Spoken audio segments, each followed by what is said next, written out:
Good morning.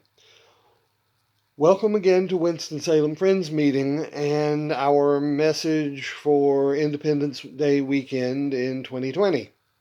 My name is David Teague, if you don't recall, or if this is your first time joining us, and it's my very great pleasure to be delivering the message this morning. So, before we go any further, let us center down, which is what we Quakers call it, when we become still and receptive and attentive to whatever message the Spirit of God may be sending in our direction.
Amen.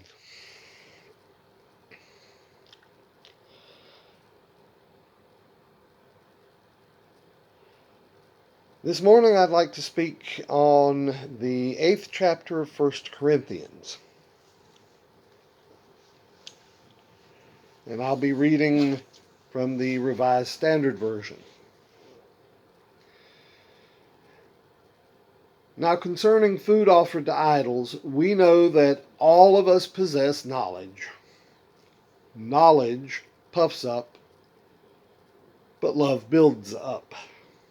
If anyone imagines that he knows something, he does not yet know as he ought to know. But if one loves God, one is known by God. Therefore, as to the eating of meat offered to idols, we know that an idol has no real existence, and there is no God but one. For although there may be so-called gods in heaven or on earth, as indeed there are many gods and many lords, yet for us there is one God, the Father, from whom all things come, and for whom we exist, and one Lord, Jesus Christ, through whom are all things, and through whom we exist. However, not all possess this knowledge, but some, through being hitherto accustomed to idols, eat food as if they were really offered to an idol, and their conscience, being weak, is defiled. Food will not commend us to God. We are no worse off if we do not eat, and no better off if we do. Only take care lest this liberty of yours somehow become a stumbling block to the weak. For if anyone sees you, a man of knowledge, at a table in an idol's temple, might he not be encouraged, if his conscience is weak, to eat food offered to idols? And so, by your knowledge, this weak man is destroyed, the brother for whom Christ died. Thus, sinning against your brethren and wounding their conscience when it is weak, you sin against Christ. Therefore, if food causes my brother to fall, I will never eat meat again, lest I cause my brother to fall. I can hear you now. David, what in the world does any of this have to do with Independence Day? And being honest, I would have to tell you, well, on the surface, not much. But These past 6 weeks or so, we have been living through a time of great protest. There have been many protests all over this country and all around the world, sparked off immediately by the police killing of George Floyd up in Minneapolis.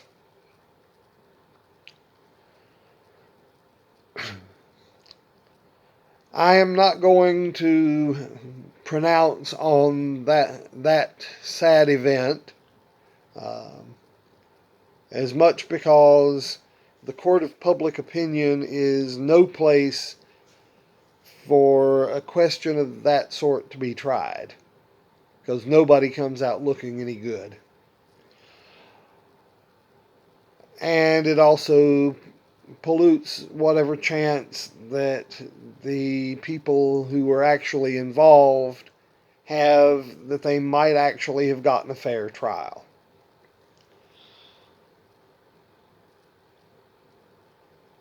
But I will say this.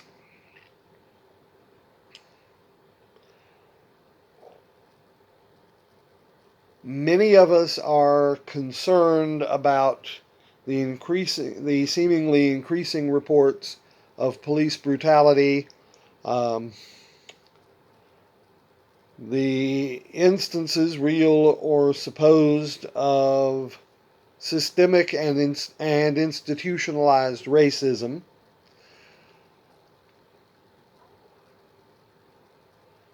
Many people are not in favor of continuing to display Confederate monuments on public land. In fact, some people don't think there should be any monuments of any sort that mention the Confederacy.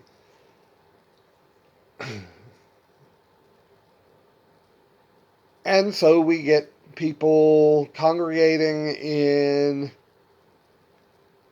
vast groups, sometimes to protest peacefully, sometimes to pull down statues they don't like or deface monuments.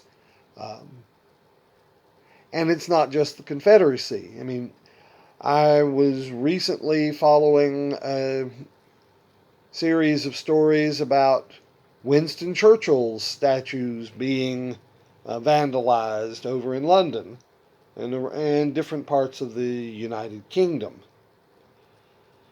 Because Winston Churchill, for all that he did, was also a product of his times, and he was, by modern standards, quite a racist. In fact, there were plenty of people at the time who thought he was a racist.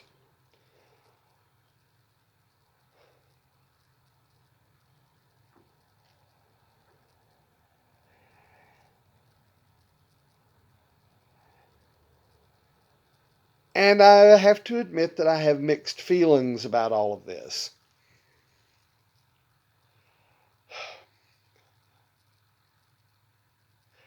I certainly am not in favor of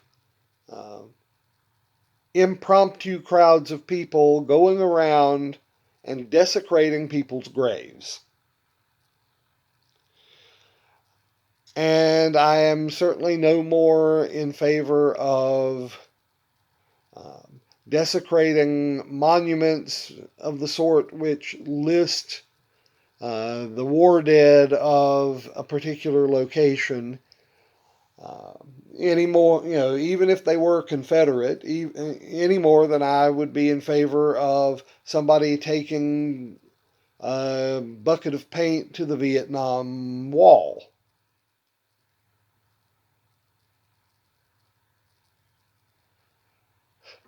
I mean, that part to me is clear. Let the dead alone.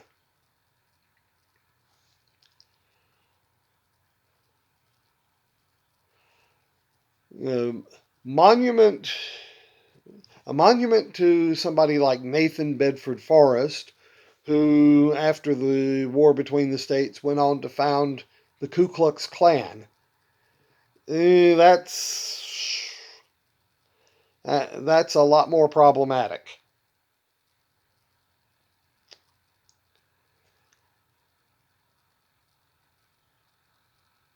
But on the other hand, Winston Churchill.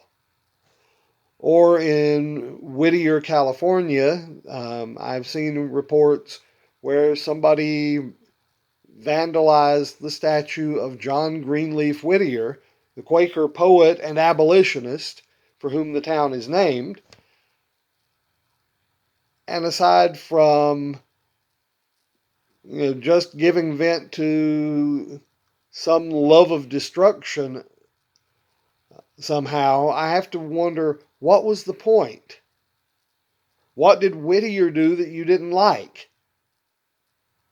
Um,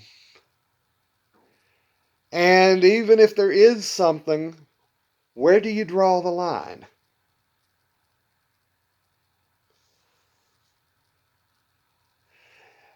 You know, and even more than that, are people allowed to change their minds? Or is there or is there any other thing a person can do to make up for this apparent original sin of not conforming to modern sensibilities, on some issue or other? In this case, race. I mean, I've seen calls for Abraham Lincoln's statues to be taken down. And while Southern nationalists have been saying for years, not altogether without justice, that for much of his life Lincoln would not have passed muster nowadays. Uh, he was, he was for many years a supporter of the idea of recolonizing parts of Africa with the with emancipated slaves from this country. Um, which, if anybody suggests it nowadays, it's a horrible racist thing to say.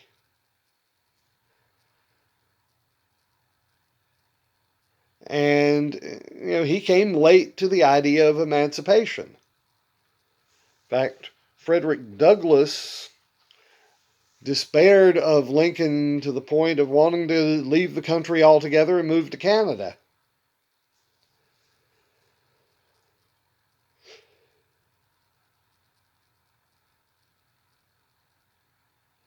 And this is the man who is sort of held up as the secular American equivalent of Christ. He gave his life on Good Friday, no less, to save the country.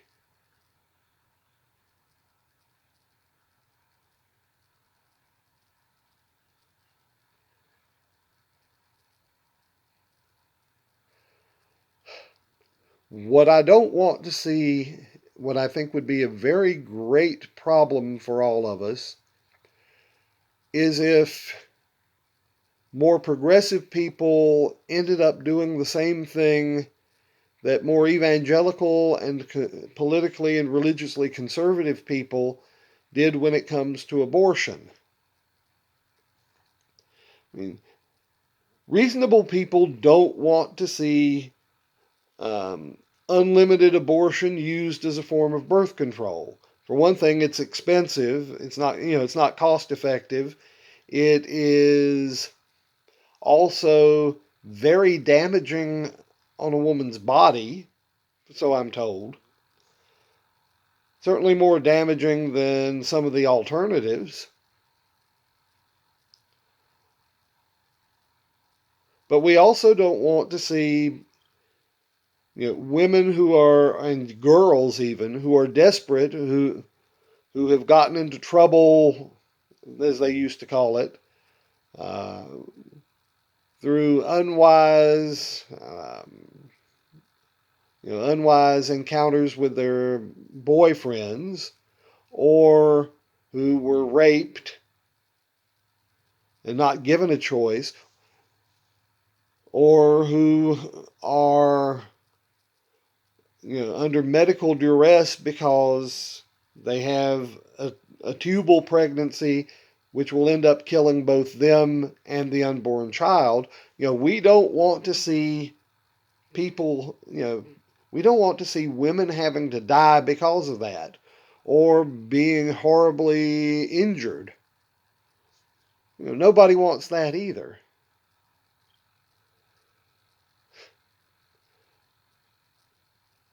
But what happened on the right in this country was that became a litmus test, and everything started being measured by it, and that was a mistake.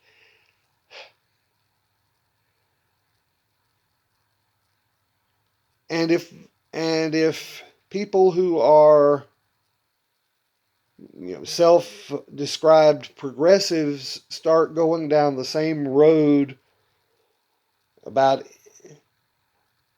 racism or perceived racism, or the fact that somebody doesn't live up to modern standards of sensitivity, how is that any better? On the other hand, I can certainly understand much of the anger. It was a sobering thought to me to realize within the last week or so that I'm only 2 degrees away from slavery. I'm just 2 removes from slavery. I had 2 great-grandmothers who were born in between Appomattox in 1865 and the early 1890s. So neither of them was able to remember slavery itself because it had been abolished years before. But growing up, they knew plenty of people who did remember it. May very well even have known people who at one point had owned other people as if they were cattle.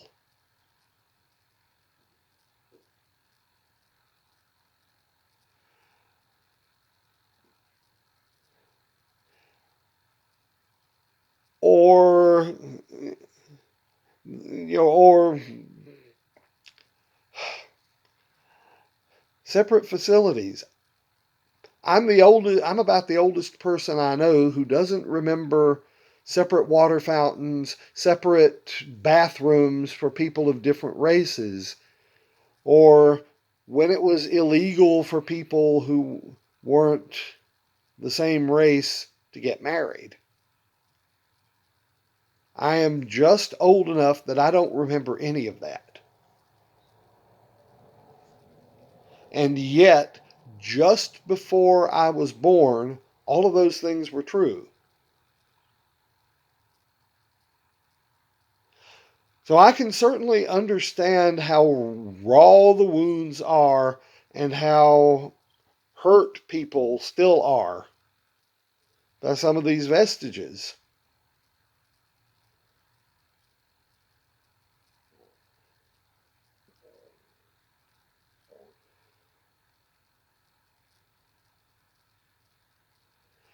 And I think in a context like that, Paul's words about eating food that was sacrificed to idols, have a relevance that, of course, he never intended.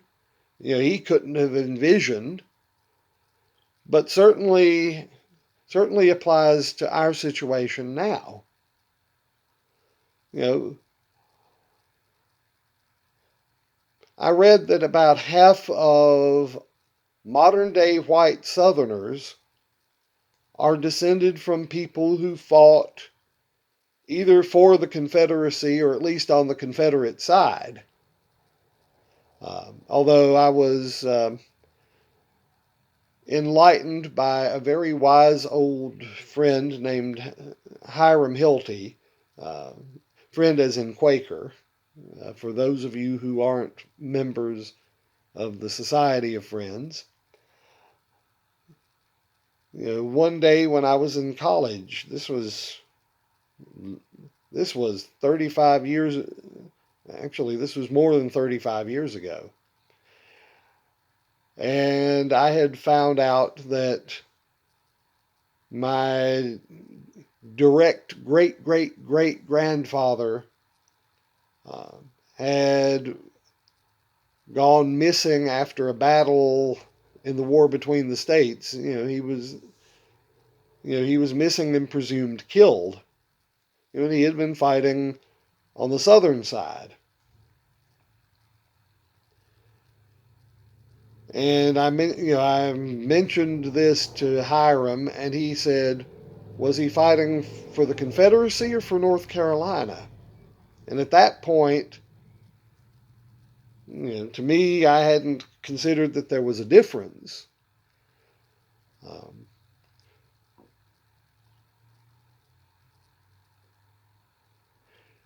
and even if there wasn't, which I think there was, but even if there wasn't,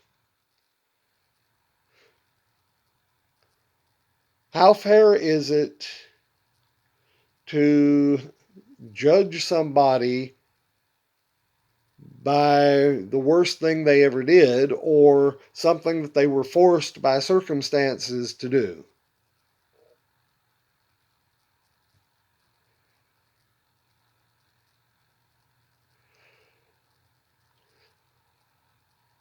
So yeah, yes, I can see removing public displays of Confederate symbols. All right, that's fine. But the automatic demonization of anybody who was on that side during that time, you know, without inquiring any further, that's no better either.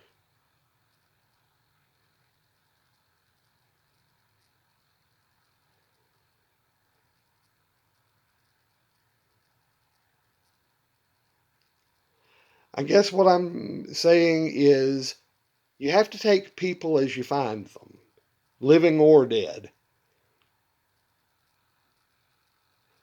And if somebody doesn't stand up to modern standards of sensitivity or racial inclusion or inclusion of women, the enlightened treatment of women or whatever, well, the past was really a foreign country.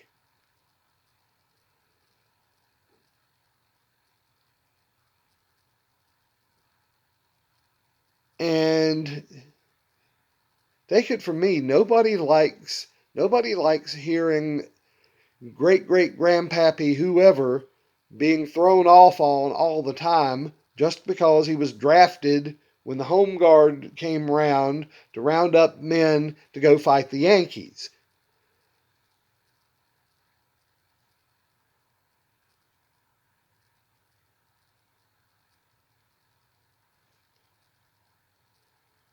Where is the love in that?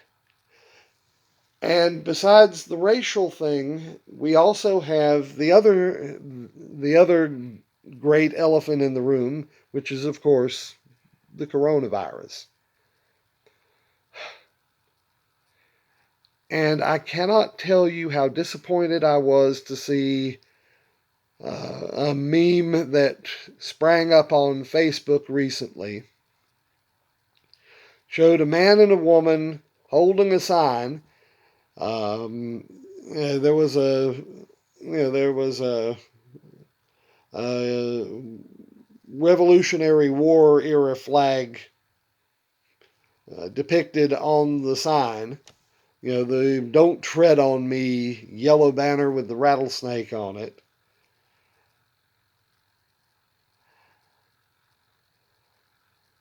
Which has become associated with the modern Tea Party.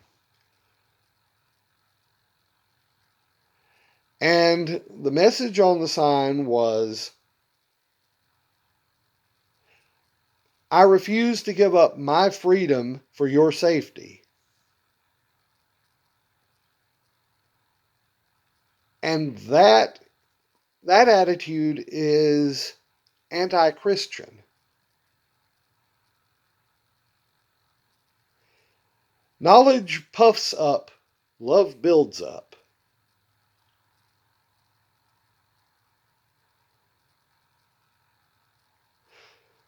A more Christian attitude would be, in regards to wearing masks to prevent the spread of the virus.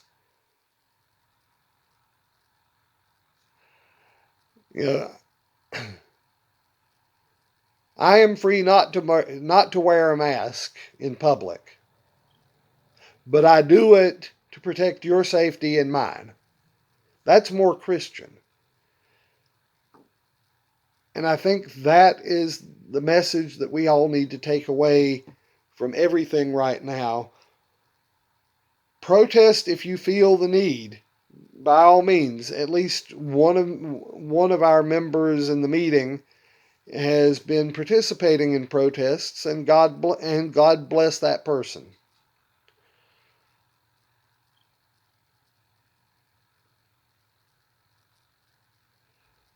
But at the same time, remember that there are honest differences of opinion, that there are differences of perspective, and remember that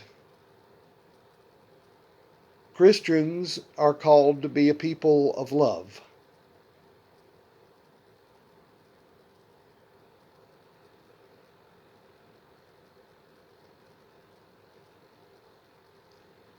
Amen.